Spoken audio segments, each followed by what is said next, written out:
Hello everyone. आज आम बाहरी पड़ू सकाल सकाल आम कॉलेज को पहुँची सारे आम आमर पताका पीठर रंग दे सारू फूल सजाड़ू और गोटे मुर्ज बनइलु। तापर सार आसी आम पताक फूल फूलमाला गुड़िक बांधि ऊपर रखिले पताका कले। आम पैरेड सरला सांस्कृतिक कार्यक्रम है जमी गीत और नाच बहुत बढ़िया कले नृत्य यापर आमर पुरस्कार वितरण है।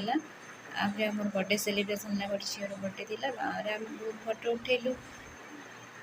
फोटो उठे सारापर आम मिनी स्टाडियम अभिमुखी गलु। बाटर गला बेल बहुत मजामस्ती कर जाऊँ बहुत भल लगुला। आम पहुँचलु आम मिनी स्टाडियम पहुँची आम से बुलाबुली कर सारू। कि खाई चाट आ गुपचुप खाइलु। आम रूम को आसिलु। Thank you everyone.